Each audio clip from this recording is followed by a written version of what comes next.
السلام علیکم، پروگرام گامدی میں خوش آمدید۔ ناظرین، پچھلے پروگرام میں ہم نے نظریہ ارتقاء سے متعلق جس بحث کا آغاز کیا تھا، آج ہم اس پہ اپنے شرکاء اور محترم جاوید احمد غامدی کے مابین گفتگو کو مزید آگے بڑھائیں گے اور دیکھیں گے کہ پچھلے ادوار کے مسلمان علماء کرام کیوں نظریہ ارتقاء کے مخالف تھے، جبکہ آج کے دور کے بعض مسلمان علماء کرام نظریہ ارتقاء کو اسلامی تعلیمات سے متصادم نہیں سمجھتے۔ اگر خدا نے کوئی چیز بے وجہ نہیں بنائی تو ہمارے جسم میں اپینڈکس کا کیا کام ہے؟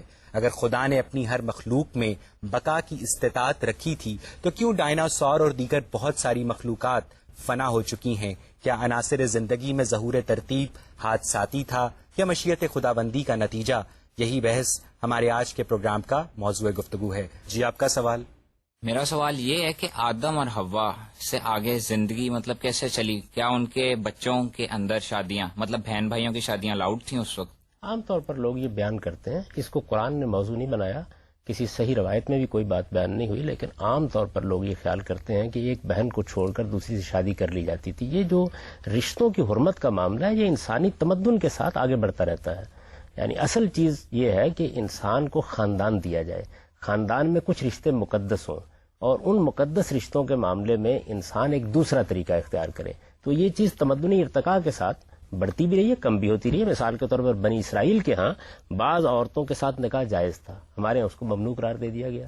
اس کا تعلق بھی تمدن کی بڑھتی ہوئی تبدیلیوں سے ہے۔ تو اگر فرض کر لیجئے کہ کسی دور میں یہ طریقہ اختیار کیا گیا ہو تو کوئی قابل اعتراض چیز نہیں ہے، لیکن یہ محض ایک رائے ہے جو لوگوں نے اختیار کر رکھی ہے، نہ یہ قرآن میں بیان ہوئی ہے نہ یہ کسی صحیح حدیث میں بیان۔ سر، لیکن اگر قرآن میں نہیں ہوئی تو اس کے بغیر ریپروڈکشن ہو نہیں سکتی۔ انسیسٹ ریلیشن شپس اسلام کے اندر سختی سے منع ہے، ٹھیک ہے؟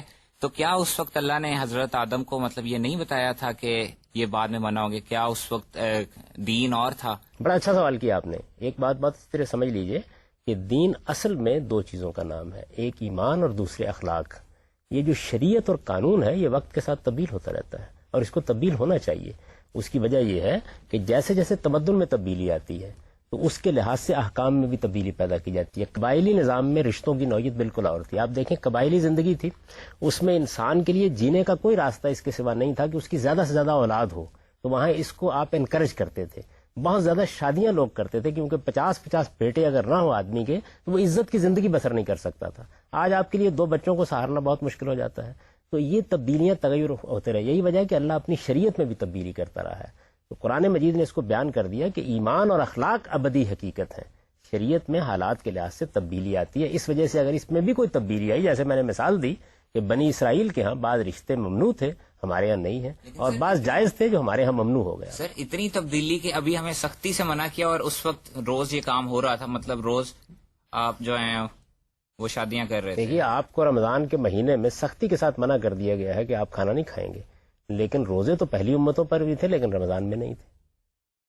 تو اس وجہ سے سختی کے ساتھ کا مطلب تو یہ ہے کہ اللہ تعالیٰ نے اب اس کو قانون کے طور پر نافذ کر دیا۔ شریعت کیوں دی جاتی ہے؟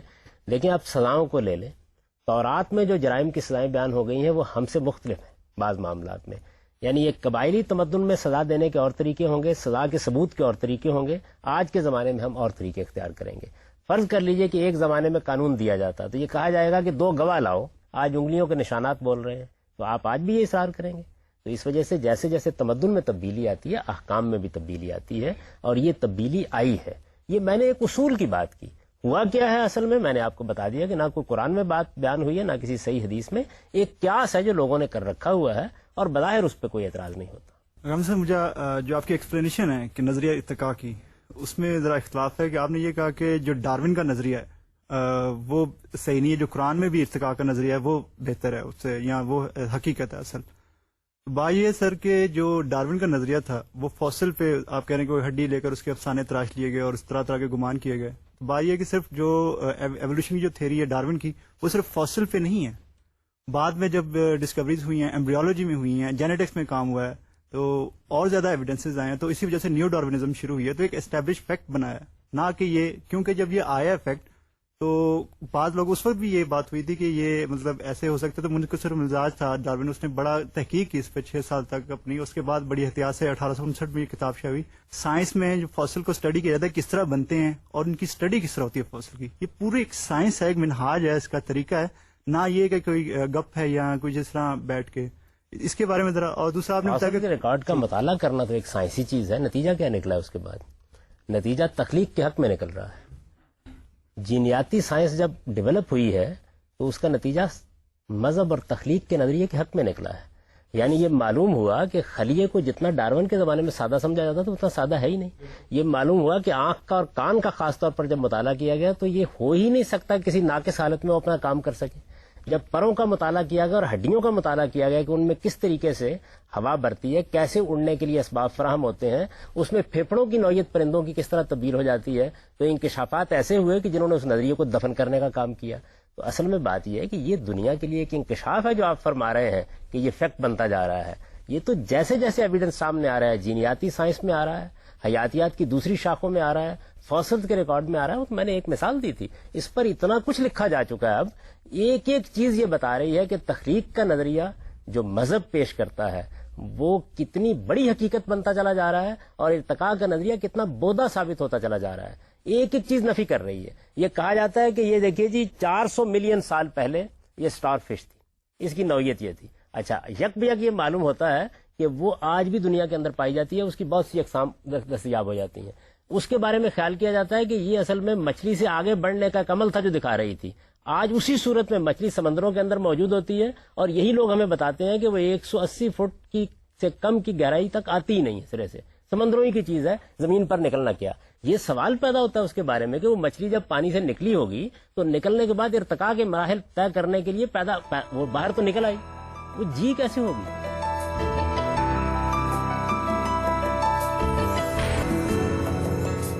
مجھے جو آپ کی ایکسپلینیشن ہے کہ نظریہ ارتقاء کی کہ زمین کے پیٹ سے پیدا کیا, نکلا وہ ایک انڈا بنا اور کیچڑ تھے اور اس میں سے, تو سر انسان جو اس وقت جو بیبی ہوتا ہے جو چھوٹا 1 دن کا یا جو, وہ تو کمزور ہوتا ہے کہ وہ اپنی نگہداشت نہیں کر سکتا. جبکہ جو ڈارون کی تھیوری جو ایپ سے اگر ایوالو ہوا ہے انسان, تو جب وہ انسان جو موجودہ شکل سے قریب تر میں جب آیا تو اس کی نگہداشت تو کرنے والوں کوئی تھا جو, اگر اس کو مان لیجیے کامن اینسیسٹری تھی. تو اس کو تو سر اور بھی زیادہ ایویڈنسز ملتے ہیں, مطلب صرف قیاسات اور جو فاسل تو ایک ڈائریکٹ ایویڈنس ہوتا ہے. اس کے بعد جو جینز پہ جو کام کرنے والے جو زیادہ تر ریسرچر ہیں وہ کیوں ایتھیسٹ ہوتے جا رہے ہیں یا ہیں, ایک سروے بھی ہیں میڈیا میں, اور یہ ایسی بات نہیں ہے کہ کریشنزم کو سپورٹ کریے, بگ بینگ تھیوری ہے جو کریشنزم کو سپورٹ کریے, لیکن اس کے علاوہ جو باقی جو یہ علوم ہیں ان میں سر میں دعوت دوں گا کہ آپ ان تمام علوم کا مطالعہ کریں, دیکھیں انہوں نے کیا انکشافات کیے ہیں. جب ہم نے انسان کے ڈی این اے کے اندر جو کچھ تھا اس کو پڑھا ہے تو کیا انکشافات ہوئے ہیں. انسان کے جین کا مطالعہ کیا تو کیا انکشافات ہوئے ہیں. ہم نے جب خلیے کا مطالعہ کیا تو اس کی کیا پیچیدگیاں سامنے آئی ہیں. ان سب چیزوں نے یہ بات بالکل واضح کر دی ہے کہ یہ تصور کرنا کہ مختلف مراحل سے گزرتے ہوئے یہ سارا معاملہ ہوا ہے, یہ تصور اب محض تصور اور محض خیال اور محض وہم بن کے رہ گیا. ڈیزائنر تھیوری آپ بتا رہے ہیں کہ اس کے اگینسٹ اٹھی ہے, اور وہ بھی سائنس نے پیش کیا نہ کہ مذہب نے. تو ڈیزائنر تھیوری میں بھی اس کا نام نہیں لیا, ڈیزائنر تھیوری کا میں نے تو نام نہیں لیا. میں تو آپ کو یہ بتا رہا ہوں کہ جو ایویڈنس چاہیے تھا اس کے حق میں وہ ایویڈنس ملنا تو ایک طرف رہا. دیکھیے بڑی سادہ سی بات ہے, جب آپ یہ کہتے ہیں کہ ارتقاء کا ایک پورا عمل ہوا ہے تو میں نے اس لیے ذکر کیا فاسلز کا کہ یہ کیسے ہو سکتا ہے کہ جس مخلوق کا فاسل بھی ملے کامل شکل میں ملے. سوال یہ ہے کہ اگر آپ یہ کہتے ہیں کہ جی دیکھیے یہ جو گھوڑا گاڑی تھی یہ بگی بنی اور بگی نے ارتقاء کے مراحل طے کرتے کرتے موٹر کار کی شکل اختیار کر لی, وہ درمیان کے مراحل کدھر گئے؟ اگر وہ درمیان کے مراحل موجود ہیں تو فاسلز میں کیوں ریکارڈ میں نہیں آ رہے؟ اور جو آتے ہیں جو جس کو میں نے کہا یہ سائنس فکشن بنتا جا رہا ہے, وہ کیا ہوتا ہے یہ کہ ایک افسانہ ہمیں بتایا جاتا ہے, کوئی 40-50 سال تک اس افسانے کا پروپیگنڈا ہوتا ہے, اس کے بعد یک بیک پتہ چلتا ہے کہ اس کی تو حقیقت ہی کوئی نہیں. تو سر مذہب کا کام تو یہ بن گیا کہ وہ بیٹھ کے آتا ہے, جو بھی ڈسکوری آتی ہے نہیں اس کی مخالفت کرتا ہے, جب اسٹیبلش فیکٹ بن جاتا ہے تو کہتا ہے یہ تو ثابت ہے قرآن سے. جو آپ کہہ رہے ہیں کہ بیچ کے فاسل جو غائب ہیں, ٹھیک ہے, اس کی بھی ایکسپلینیشن. مذہب کی بحث کیوں کہتے ہیں؟ میں یہ کہتا ہوں کہ ہم تو اس کے اوپر تنقید کر رہے ہیں کہ فکشن کو سائنسی حقیقت. میرا یہ خیال ہے کہ آپ کو اعتراض ڈارون کی تھیوری پہ نہیں ہے, اس کے ساتھ جو الہاد وابستہ ہے اور اس کے جو نتائج نکل رہے ہیں معاشرے کی سطح اس پر زیادہ اعتراض ہے, نہ کہ ایولیوشن کی تھیوری اٹ سیلف پہ. اسی لیے جو آپ ایولیوشن کی تو مجھے تو کسی پر بھی اعتراض نہیں. میرا اعتراض صرف یہ ہے کہ جو چیز حقیقت نہیں بنی, جس کے خلاف ایویڈنس آتا چلا جا رہا ہے, دیانتداری کا تقاضا یہ ہے کہ اس کو ایسے ہی پیش کیجیے. آپ اس کو عقیدہ بنا کر کیوں پیش کرتے ہیں؟ سر کیا ایویڈنس آ رہا ہے زیادہ جو اس میں سر دونوں وہ پوائنٹ آف ویو وہ بھی اسی طرح پوٹینشیل ہے اس کے اندر بھی جو اس کو فیور کر رہے ہیں, اور جو کریٹکس ہیں ایولیوشن کے تو اس میں بھی پوٹینشیل ہے جو دونوں اس کے کو کباڑ خانے میں کیوں پھینکنا؟ اصل میں تو رویہ ہے جس پر نقد ہو رہا ہے. ایک چیز ایک نظریہ ہے, نظریے کو نظریے کی حیثیت سے رکھیے, اس کے حق میں کوئی ایویڈنس آئے تو اس کو بھی دیانتداری کے ساتھ پیش کیجیے، اس کے خلاف ایویڈنس آئے تو اس کو بھی پیش کیجیے. جب کسی نظریے کے حق میں آپ تعصب کا مظاہرہ کریں گے پھر اس پر تنقید کی جائے گی. تعصب کا مظاہرہ ایوولوشن کے جو اگینسٹ ہیں ان کی طرف سے ہوتا ہے، نہ کہ جو اس کے پرو ہیں، جو اس کو پیش کرتے ہیں، اس کی فیور میں جو مختلف جو علوم ہیں اس کے ذریعے وہ کرتے ہیں. دوسرا سر میرا سوال یہ ہے کہ جو قرآن سے آپ ایوولوشن میں کسی ایسے شخص کا نام پوچھ سکتا ہوں؟ آپ علم پہ گفتگو کر رہے ہیں جس نے تعصب کا اظہار کیا ہو. یعنی یہاں تو صورتحال یہ ہے کہ آپ باقی مذاہب کو چھوڑیے، ہمارے ہاں تو پچھلے 70-80 سال میں جتنے اہل علم بھی پیدا ہوئے ان کی اکثریت نے اس کو ماننا شروع کر دیا تھا. تو تعصب کا مظاہرہ کہاں کیا گیا کہ اس کو مانے بغیر چارہ نہیں رہا. تعصب کا مظاہرہ نہیں. ایک چیز فیسینیٹ کرتی ہے پہلے مرحلے میں، چارہ کیا مطلب؟ کوئی چیز حقیقت بنے گی تو پانی جائے گی. یعنی اس کے اوپر 15,000 سوالات ہوتے ہیں جن کا جواب بھی دینا چاہیے. وہ کون سی بات ہے کہ جو ابھی سامنے آئی ہے؟ ہر چیز نے پیچھے پیچیدگی پیدا کی ہے، مشکلات پیدا کی ہیں، اور یہ بتایا کیا چیز ہے. اس وقت میں یہ بات نہیں عرض کر رہا ہوں کہ کیا چیز غلط ہے اور کیا صحیح ہے. میں یہ کہتا ہوں کہ جو چیز جتنی ہے اس کو اس مقام پہ رکھیے. قرآن مجید نے جو تصور پیش کیا ہے اس کو بھی مطالعہ کیجیے. اور یہ جو آپ نے بات کہی کہ جب بچہ پیدا ہوا ہوگا، تو میں نے اس کا جواب دے دیا تھا. یعنی بظاہر یہی معلوم ہوتا ہے کہ وہ بچے کی صورت میں پیدا نہیں ہوا، بڑی عمر میں پیدا ہوا ہے. اس کو بچے کی صورت میں دوسرے مرحلے کے اندر پیدا کرنا شروع کیا گیا. تمام مخلوقات کے بارے میں بظاہر یہی معلوم ہوتا ہے کہ جب وہ زمین کے پیٹ سے پیدا ہوئی ہیں تو اس موقع کے اوپر وہ یعنی ایک حد تک یوں سمجھ لیجیے کہ اپنے معاملات کو خود انجام دینے کی کیفیت میں پیدا ہوئی. قرآن کے حوالے سے ایک قیاس کریں تو میرا سر ایک دوسرا سوال ہے کہ بڑی اچھی بات کہی آپ نے، مجھے اس پہ تبصرہ کر لینے دیجیے. قرآن کے حوالے سے ایک قیاس کر رہا ہوں، آپ بھی چند حقائق کے حوالے سے ایک قیاس کر رہے ہیں. لیکن سوال یہ ہے فوسل کے ایویڈنس ہیں، جینز فوسل کے ایویڈنس آج راہ کرم بیان کر دیجیے، دنیا کو باخبر کیجیے، اس وقت اطلاع کیجیے دنیا کو کہ اس کے حق میں فوسل میں یہ ریکارڈ میں آ گیا ہے. اس کے اوپر اتنی تنقید ہو چکی ہے میرے بھائی بالکل کہ اب تو کچھ بھی باقی نہیں. جو سر قرآن میں آپ بتا رہے ہیں کہ ارتقاء کا نظریہ ہے، تو سر میں یہ جاننا چاہتا ہوں، یہ سر جو جس زمانے میں قرآن نازل ہوا ہولی پروفٹ پہ اور جو صحابہ کے، کیا ان کو بھی یہ اس کا علم تھا؟ یا جو آپ بتا رہے ہیں ایکسپلینیشن آج کے دور میں جب اس کے رد عمل میں ڈارونزم کے جو یہ ڈیولپ ہوا ہے، کیا یہ نظریہ اس وقت بھی تھا عرب معاشرے میں؟ بات یہ ہے کہ کسی چیز کو آپ جب وضاحت سے بیان کرتے ہیں تو اپنے دور کی زبان میں بیان کرتے ہیں. قرآن مجید تو کسی نظریے کو بیان کرنے کے لیے نازل ہی نہیں ہوا، اس نے خدا کی قدرت کو بیان کیا. خدا کی قدرت کو بیان کرتے ہوئے انسان کی تخلیق کے مراحل کی طرف بھی اشارہ کر دیا. وہ اشارہ ہے جس اشارے کو ہم سمجھتے ہیں، اپنے فہم کے مطابق بیان کر دیتے ہیں، اس پر کوئی اصرار نہیں کرتا. ہر آدمی کا ایک فہم ہے، اس کے لحاظ سے وہ بات بیان کر رہا ہوتا ہے. سادہ بات قرآن مجید نے کہی اور یہ بتایا کہ ان 2 مراحل سے گزر کر انسان کی تخلیق ہوئی ہے. توجہ دلا رہے ہیں کہ اس کا مطالعہ کیجیے، اس پر غور کیجیے. یہ بھی ایک نقطہ نظر ہے، اس نقطہ نظر کو بھی زیر بحث لے آئیے. کسی چیز کے خلاف تعصب کیوں ہو؟ یعنی اگر ڈارون کے نظریہ ارتقاء کا مطالعہ آپ پچھلے 150 سال سے کر رہے ہیں اور اس کے حق میں آپ ایویڈنس فراہم کر رہے ہیں، تو تخلیق کا نظریہ جو قرآن مجید پیش کر رہا ہے از راہ کرم، اس کو بھی اسی طریقے سے پڑھ کے دیکھیے، اس کا بھی اسی طریقے سے مطالعہ کیجیے. اگر آپ کو 400 ملین سال پہلے بھی اتنی ہی ڈیولپ آنکھ مل گئی ہے جتنی وہ آج کسی مخلوق کے اندر موجود ہے، تو یہ بھی آپ کے تدبر کو اور آپ کی عقل کو آواز دیتی ہے کہ اس پر بھی ذرا تھوڑی دیر کے لیے غور کر لیجیے. اور اگر آپ کے پیش کردہ جو ایویڈنس تھے اور ان کے جتنے بھی تخمینے تھے وہ اگر بے معنی ثابت ہو رہے ہیں تو دنیا کو بتا دیجیے کہ اس معاملے میں غلطی ہوئی تھی. غامدی صاحب، ابھی آپ نے اس بات سے ایگری نہیں کیا کہ انسان کا ارتقاء جو ہے وہ چمپینزی سے ہوا ہے. تو اگر اس بات کو تھوڑی دیر کے لیے بھی مان بھی لیا جائے کہ انسان جو ہے وہ ایڈم اور ایو کی اولاد ہے، تو پھر ان ساری اسپیشیز کے اندر اتنا زیادہ ڈفرینس کیوں ہے؟ یعنی شکل و شبات کے اندر اگر افریقہ کی سائڈ پر چلے جائے تو شکل و شبات ٹوٹلی چینج ہے، یہاں پر آ جائے تو بالکل ڈفرینس ہے. تو یہ اتنا زیادہ ڈفرینس کیوں ہے پھر؟ اگر شکل و شبات ایک بالکل ظاہری چیز ہے، یہ تو آج بھی اختلاط ہوتا ہے تو اس کے نتیجے میں بڑی تبدیلیاں آنی شروع ہو جاتی ہیں. آپ دیکھیں شکل و شبات کے اوپر اصل میں یہیں سے تو ڈارون نے غلطی کھائی.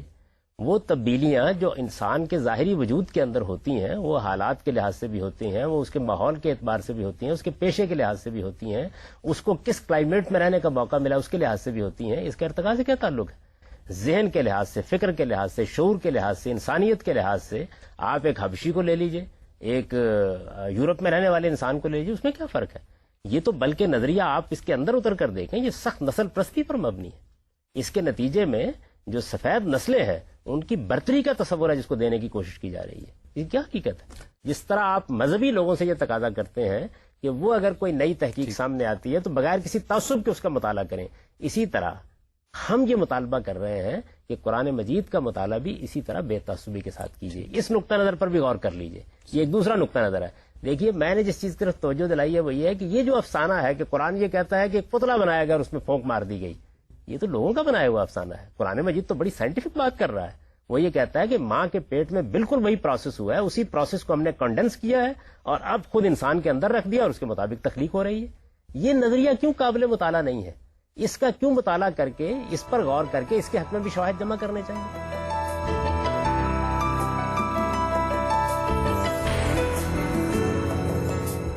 صاحب, نظریہ ارتقاء کے سامنے آنے سے قبل مسلمان, یہودی اور عیسائی علماء کرام تخلیق کو کامل تصور کرتے تھے, جبکہ آج کے دور کے بعض مسلمان علماء کرام اور یہاں تک کہ ویٹیکن کے پوپ نے بھی نظریہ ارتقاء کو مذہبی تعلیمات سے ہم آہنگ قرار دیا ہے. آخر غامدی صاحب, جب بھی سائنس اپنا موقف بدلتی ہے تو مذہبی حلقے بھی اپنے موقف کو مینیور کیوں کر لیتے ہیں؟ یعنی نظریہ ارتقاء کے سامنے آنے سے قبل کبھی بھی مذہبی حلقوں کو ارتقاء کا مسئلہ درپیش نہیں آیا. نہیں, دیکھیے بات یہ کہ جب کوئی نقطہ نظر سامنے آتا ہے تو اس کے بعد ہی اس پر غور و خوض شروع ہوتا ہے اور اس کے بارے میں منفی یا مثبت رائے قائم کی جاتی ہے. قرآن کوئی سائنس کی کتاب نہیں ہے کہ مسلمان اس کی بنیاد پر سائنسی نظریات قائم کرتے اور غور و خوض کر کے نتائج نکالتے. سائنس ایک بالکل الگ علم ہے, اس میں حیاتیات کا, اس میں طبیعیات کا مطالعہ کیا جاتا ہے. یہ انسانی علم ہے اور اس انسانی علم کی بڑی قدر و منزلت ہے. قرآن مجید کا مطالعہ لوگ ہدایت کی کتاب کے طور پر کر رہے تھے. وہ انسان کے موت کے مسئلے کو موضوع بحث بناتا ہے اور اس مسئلے کے بارے میں انسان کو ہدایت دیتا ہے. یہ جب مسئلہ زیر بحث آئے گا تو اب دیکھا جائے گا کہ کیا اس میں کوئی بات قرآن کے خلاف تو نہیں ہے, کیا اس میں کوئی ایسی چیز تو نہیں ہے کہ جو قرآن مجید کے کسی تصور, کسی فلسفے پر اثر انداز ہوتی ہے. یہ ہر چیز کے بارے میں دیکھا جائے گا. آپ دوا ایجاد کریں گے, ہم یہ دیکھیں گے کہ اس کے اندر کوئی اخلاقی خرابی تو نہیں پیدا ہو رہی. آپ کوئی ڈرامہ کریں گے, آپ کوئی فکشن لکھیں گے تو دیکھا جائے گا نا کہ اس کا اخلاقی پہلو ہے یا نہیں ہے. تو یہ چیزیں جس وقت سامنے آتی ہیں اسی وقت اس کا مطالعہ کیا جاتا ہے. کہ قرآن مجید میں ایک جگہ آتا ہے کہ آسمان اور زمین پہلے جڑے ہوئے تھے اور ہم نے ان دونوں کو علیحدہ علیحدہ کر دیا. پھر ایک جگہ قرآن مجید میں آتا ہے کہ پہلے ہم نے زمین تخلیق کی اور جب ہم آسمانوں کی طرف متوجہ ہوئے تو ہم نے ٹھیک 7 آسمان بنا دیے. اس سے ایسے لگتا ہے کہ پہلے زمین تخلیق کی گئی اور بعد میں آسمان بنائے گئے. تو آپ ان چیزوں کو کیسے ریکنسائل کریں گے؟ آپ ایک گھر بنا رہے ہوتے ہیں نا, تو ایک وقت میں اس کا ڈھانچہ کھڑا کرتے ہیں, اس کے بعد کبھی ایک کمرے کی طرف متوجہ ہوتے ہیں, کبھی کسی دوسرے کمرے کی طرف متوجہ ہوتے ہیں. قرآن اس کو بیان کر رہا ہے. قرآن مجید نے ایک مقام کے اوپر ترتیب سے یہ ساری چیزیں بیان کر دی ہیں اور باقی موقعوں کے اوپر وہ یہ بتاتا ہے کہ ہم نے تخلیق کے مختلف مراحل کس طریقے سے روبہ عمل کیے ہیں. تخلیق کے مختلف مراحل جو ہیں ان میں کبھی آسمان پر کام ہو رہا ہے, کبھی زمین پر کام ہو رہا ہے. اس کو قرآن مجید نمایاں کرتا ہے خدا کی قدرت کے بیان کے پہلو سے. کسی سائنسی حقیقت کو بیان کرنے کے لیے اصل میں وہ اس کو موضوع ہی نہیں بناتا. تو یہ حقیقت سمجھ لینی چاہیے کہ قرآن کا موضوع حقیقت میں کیا ہے. یہ بالکل درست ہے کہ قرآن جب کوئی بات بیان کرتا ہے تو ایسے خوبصورت الفاظ میں اس کو بیان کرتا ہے کہ جس کے بعد حقیقت کی ایک اجمالی تصویر آپ کے سامنے آ جاتی ہے. تفصیلات بیان کرنا یہ نہ اس کا موضوع ہے نہ اس کا مقصد ہے. اس کے لیے آپ اپنے علم کی طرف رجوع کیجیے اور وہاں پر نظریات قائم کریں, اس کے لیے ایویڈنس فراہم کریں. صاحب, جو جدید انسان ہے ہومو سیپین ہے, اس کی عمر سائنس تقریباً 2 لاکھ سال بتاتی ہے. تو غامدی صاحب, جو پہلا مونوتھیسٹک مذہب ہے یہودیت, جس کا ہمیں تاریخ میں سراغ ملتا ہے, وہ آج سے کوئی 3000 سال قبل آیا. تو غامدی صاحب, یہ جو بیچ کے 1,97,000 سال ہیں, اس میں کیوں خالق اپنی مخلوق کی ہدایت سے بے خبر رہا؟ میرا تو رجحان یہ ہے کہ خود انسانی تخلیق کا وہ پہلا مرحلہ ہے جس کو آپ 2 لاکھ سال تک لے جاتے ہیں. اس مرحلے میں انسان کا قالب تیار ہوا ہے. اس کے بعد دوسرا مرحلہ ہے جس میں انسان کے اندر وہ روح پھونکی گئی ہے جس نے انسانی شعور اس کو دیا, انسانی شخصیت دی ہے. مذہب کی تاریخ اور بلکہ انسان کی تاریخ اس کے بعد شروع ہوتی ہے. یعنی انسان وہ کب شروع ہوئی ہے یہ ضروری نہیں کہ وہ جو ہم عام طور پر بائبل سے اندازہ لگاتے ہیں, ہو سکتا ہے اسے بہت پہلے شروع ہوئی ہو. بائبل میں جو نسب نامہ بیان ہوا ہے وہ پرانے طریقے پر بیان ہو گیا. اس میں ہوتا تھا یہ عام طور پر کہ بڑے بڑے لوگوں کا نام ذکر کر دیا جاتا تھا. یعنی اس کی بنیاد پر کوئی حتمی بات انسان کی عمر کے بارے میں نہیں کہی جا سکتی. انسان کے جسمانی ارتقاء کے ساتھ ساتھ اس کا فکری ارتقاء بھی ہوا ہے. 2 مراحل ہیں.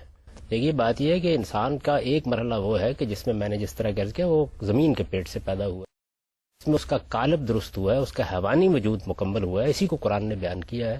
حیوانی وجود کی تکمیل کے بعد پھر وہ دوسرا مرحلہ آیا جس میں اس میں اپنی نسل خود پیدا کرنے کی صلاحیت رکھی گئی ہے.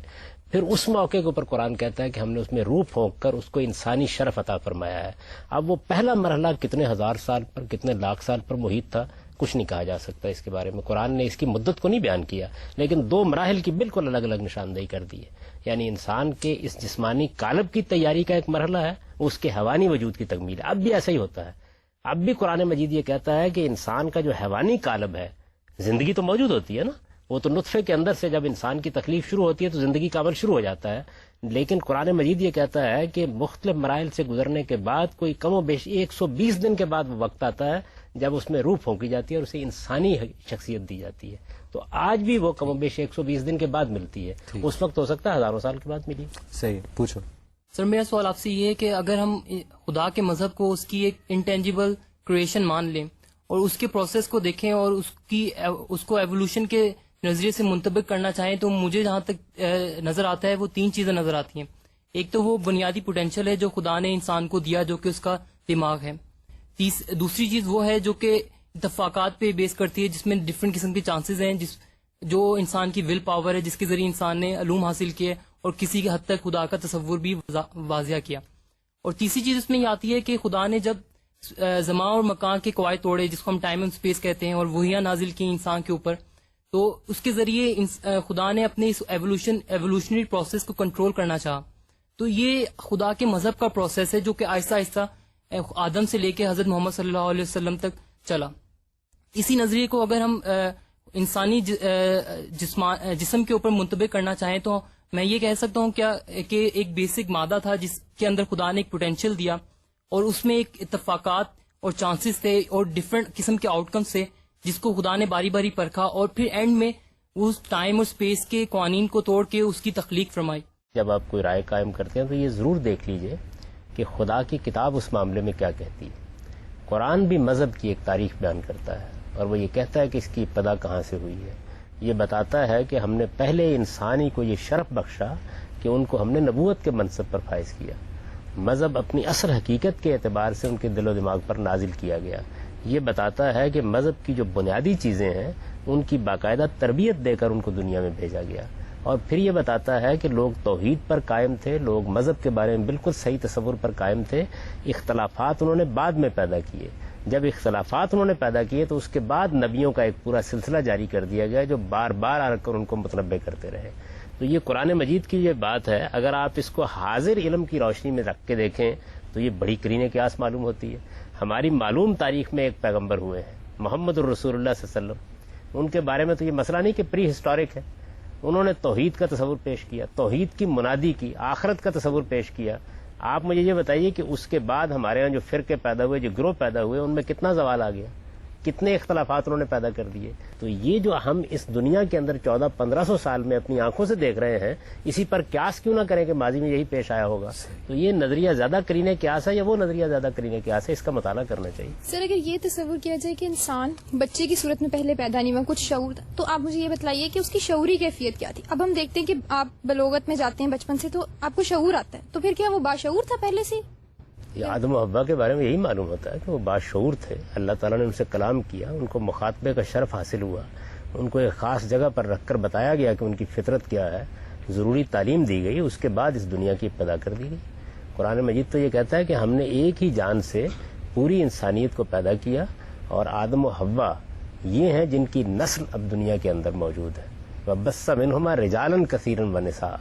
یہ ایک جوڑا ہے, ایک ماں باپ ہے جس سے پوری دنیا میں انسانیت پھیلی. یہ وہ بتاتا ہے. ابھی تک اس کے اس نقطہ نظر کے خلاف کوئی ایویڈنس موجود نہیں ہے, بلکہ یہی نقطہ نظر جتنا زیادہ ایویڈنس فراہم ہوتا جا رہا ہے اس کو کمی کرتا چلا جا رہا ہے.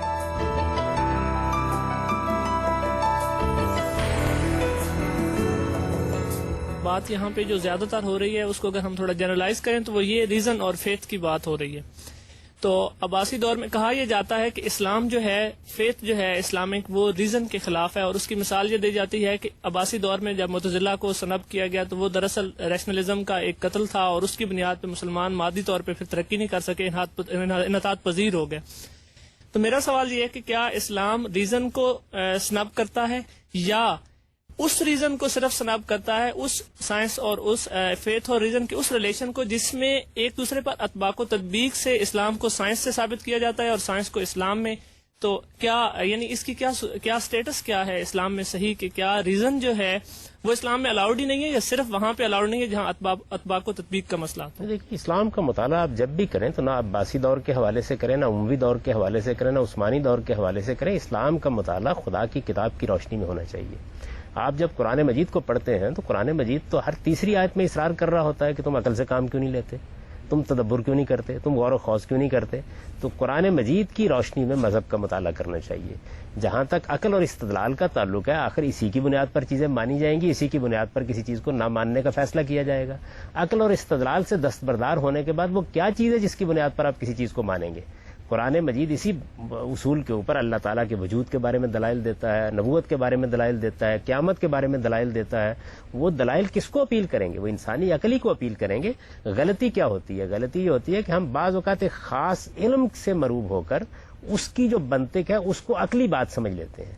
عقل کے کئی دائرے ہیں اور ان میں وہ کام کرتی ہے, عقل کے کئی درجے ہیں اور ان میں وہ کام کرتی ہے, اور عقل کے کئی ذرائع ہیں جن کی بنیاد پر وہ فیصلہ کرتی ہے. مثلا میں اپنے حادثہ اخلاقی کو اپنے اندر پاتا ہوں, خیر و شر کا ایک شعور ہے, تو میری عقل ہی ہے جو اس کا ادراک کرتی ہے, لیکن وہ کوئی منطقی استدلال کی چیز نہیں ہے. منطقی استدلال بالکل اور چیز ہے اور عقلی استدلال بالکل اور چیز ہے. ان دونوں کو الگ الگ طریقے سے سمجھ لینا چاہیے. تو مذہب کبھی بھی عقلی استدلال کے خلاف نہیں ہو سکتا, نہ کبھی ایسی بات کہی گئی ہے.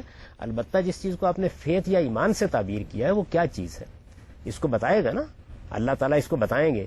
تو ایمانیات 5 ہیں. خدا پر ایمان ہے, کتابوں پر ایمان ہے, فرشتوں پر ایمان ہے, نبیوں پر ایمان ہے, آخرت پر ایمان ہے.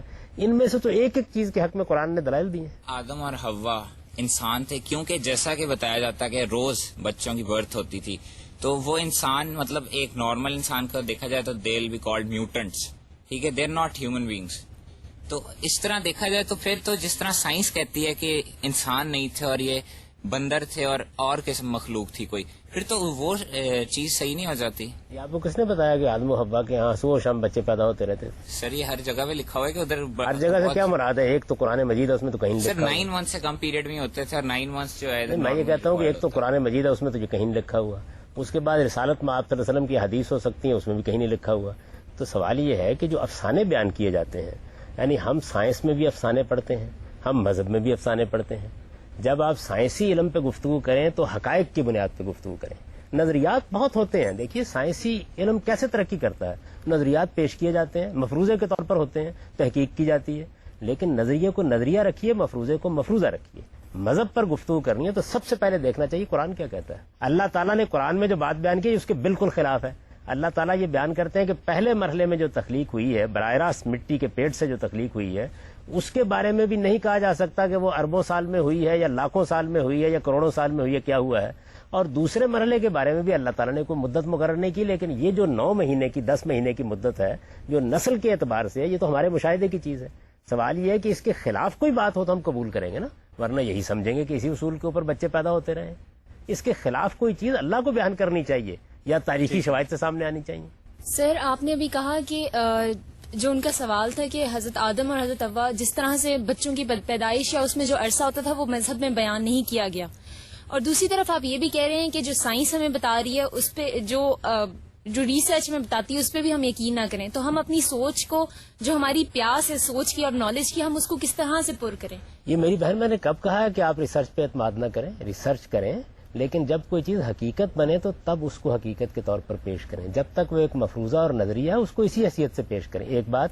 اور دوسرے یہ کہ جن معاملات میں اللہ کی کتاب میں کوئی بات کہی گئی ہے آپ اس کو نہ مانیں خدا کی کتاب کے طور پر, وہ ایک نقطہ نظر ہے نا, اس نقطہ نظر کو بھی اتنی اہمیت دیں اپنی ریسرچ میں کہ یہ بھی ایک نقطہ ہے. میں نے آپ کو توجہ دلائی نا کہ اب تک تو تقابل معلوم ہے کن چیزوں میں کیا جا رہا ہے, کہ ایک طرف نظریہ ارتقاء ہے اور دوسری طرف یہ ایک کہانی ہے کہ ایک پتلا بنایا گیا مٹی سے اور اس میں پھونک مار دی گئی. میں نے توجہ دلائی ہے کہ قرآن اس سے ایک بالکل مختلف بات بیان کر رہا ہے. آج راہ کرم اس پر بھی توجہ کر لیجئے.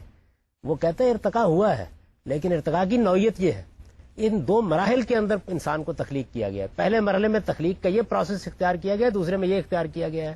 یہ اتنی سائنٹیفک, اتنی عقلی اور اتنی معقول بات ہے, اس پر بھی ذرا غور کر لیجیے تھوڑی دیر. ایوولوشنرز کی رائے ہے کہ انسانی جسم میں اپینڈکس اور دیگر بہت سارے ایسے ویسٹیجیل آرگنز پائے جاتے ہیں جو وقت گزرنے کے ساتھ ساتھ اپنا فنکشن کھو چکے ہیں. تو کیا ان کی یہ دلیل ڈاروینین ایوولوشن کے حق میں ایک شہادت نہیں ہے؟ دیکھیے یہ بات یہ ہے کہ یہ وہی بات ہے جس کو میں نے عرض کیا کہ ایک بڑی معمولی سی چیز جس پر ابھی آپ نے تحقیق نہیں کی, معلوم نہیں, کچھ عرصہ آپ اور بسر کریں تو آپ کو ان چیزوں کی بھی کچھ افادیت معلوم ہو جائے.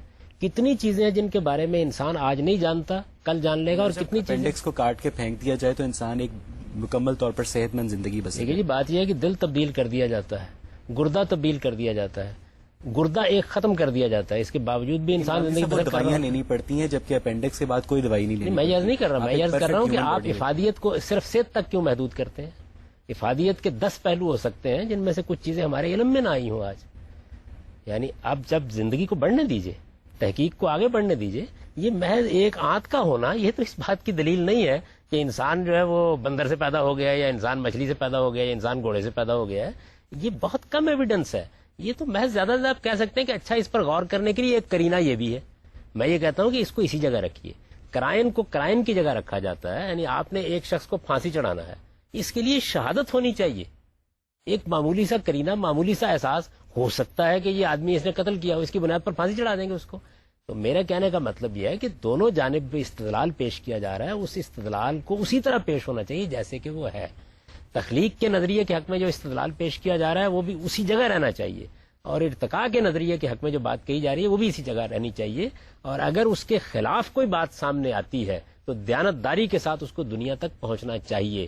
اس وقت تو جب میں سائنسدانوں کو پڑھتا ہوں، خاص طور پر ارتقاء کے نقطہ نظر کے حاملین کو، تو مجھے یہ محسوس ہوتا ہے کہ جیسے ان کے اوپر شدید افسردگی طاری ہو جاتی ہے جب ارتقاء کے نقطہ نظر کے بالکل خلاف کوئی ایویڈنس سامنے آ جاتا ہے۔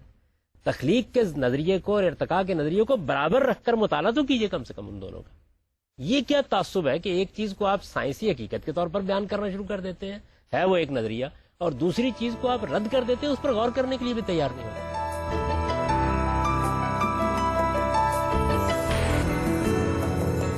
آپ کو نہیں لگتا کہ جو نظریہ تخلیق ہے وہ کائنات کی توجیہ کرنے کا ایک بڑا آسان سا طریقہ ہے کہ سب چیزوں کو اللہ تعالیٰ نے اسی طرح بنا دیا، جبکہ جو نظریہ ارتقاء ہے اس میں سارے دنیا کے سائنسدانوں کا وہ مشترکہ ذہنی ورثہ ہے جس میں ان کی بڑی محنت ہے۔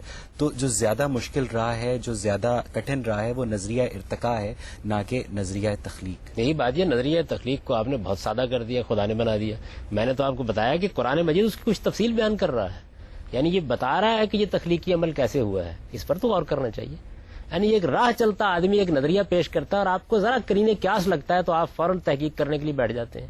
اللہ تعالیٰ نے بھی کچھ باتیں کہی ہیں، ان کے اوپر بھی ذرا تحقیق کر لیجیے، چلے برابری کی سطح پر رکھ کے تحقیق کر لیجیے۔ یعنی تعصب کی کیا وجہ ہے؟ یہ تعصب مذہبیات کے دائرے میں ہو تب بھی قابل مذمت ہے، اور علوم کے دائرے ہو تب بھی قابل مذمت ہے۔ آپ برابر کی سطح پر رکھ کے مطالعہ کریں صورتحال کا۔ یعنی یہ بات کہ انسان ایک بے مثال تخلیق ہے، یہ بات کہ یہ مخلوقات جو ہمیں نظر آ رہی ہیں ان کے اندر بھی عجیب وزڈم ہے، عجیب حکمت ہے، اس کے اندر بھی اتھا معنویت ہے، یہ بھی کسی چیز کا پتہ دیتی ہے۔ کیا یہ کوئی قابل غور چیز نہیں؟ اس قابل غور چیز کو قابل غور سمجھ کر اس پر گفتگو کریں۔ جو مرڈ کے پر ہے اور وہ کیا کہتے ہیں فش اور ایمفیبین کے بیچ میں، اور جو ڈک بلڈ پلیٹیپس ہے وہ میمل اور فش کے بیچ میں، تو اس طرح کے جو جانور ہیں وہ اس چیز کو سپورٹ نہیں کرتے ایوولوشن کو۔ بیچ میں ہونے سے کیا مراد ہے؟ بیچ میں ہونے سے مراد اگر یہ ہے کہ ایک مشابہت ادھر بھی پائی جاتی ہے ادھر بھی پائی جاتی ہے، تو یہ مشابہت تو کائنات کا حسن ہے۔ بیچ میں ہونے سے مراد کیا ہے؟ نظریہ ارتقاء کی روح سے ہونا یہ چاہیے کہ ایک مخلوق دوسری مخلوق کے درمیان کا عرصہ طے کرتی ہوئی نظر آئے، ایسی کوئی چیز نہیں ہے۔ آپ یہ دیکھیں کہ جتنی مخلوقات کا آپ نے ذکر کیا قدیم ترین زمانے میں بھی مل گئی ہیں اور جدید ترین زمانے میں بھی موجود ہیں۔ میں نے تو آپ سے عرض کیا کہ نظریہ ارتقاء کے حاملین جن چیزوں کو پیش کر رہے تھے کہ دیکھیے یہ چیزیں جو ہیں ان میں کچھ آثار مل رہے ہیں اس بات کو، میں دانتوں والے بعض ایسے جاندار ملے کہ جن میں یہ معلوم ہوا کہ غالباً یہ پرندوں کے قریب پہنچنے کا ایک عمل ہے، لیکن بالکل اسی طرح کی چیزیں آج کے زمانے میں مچھلیوں میں مل گئیں۔ تو اس وجہ سے پے در پے وہ ایویڈنس ملتا چلا جا رہا ہے کہ جو تخلیق کے نظریے کو زیادہ موقت کرتا جا رہا ہے اور ارتقاء کے نظریے کو زیادہ مخدوش بناتا چلا جا رہا ہے۔ یہ بیچ میں ہونے کا مطلب سمجھ لینا چاہیے کیا ہے۔ یعنی ویسے تو بظاہر آدمی کہہ سکتا ہے کہ جی چمپینزی انسان کے بیچ میں ہے، لیکن یہ بیچ میں ہونے کا کیا مطلب؟ انسان کے اور اس کے درمیان زمین آسمان کا فرق ہے۔ وہ ہر حال میں اپنے آخری درجے میں بھی جانور ہے، اور انسان ایک باشعور مخلوق ہے، حادثہ اخلاقی رکھتا ہے، اس کے اندر سم و بصر کی صلاحیتیں ہیں۔ اس کو دیکھیے قرآن کتنی خوبصورتی کے ساتھ بیان کرتا ہے۔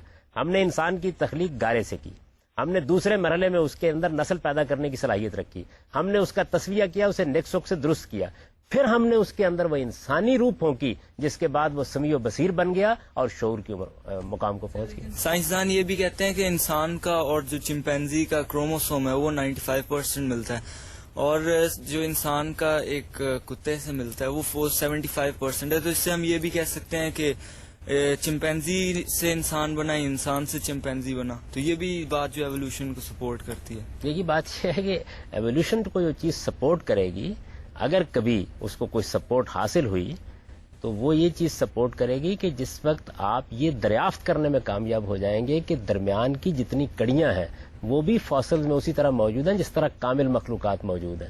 یہ ارتقاء کا نظریہ یہ تقاضا کرتا ہے کہ کامل اور کامل کے درمیان کی مخلوقات یکساں سطح پر دنیا کے اندر موجود رہیں.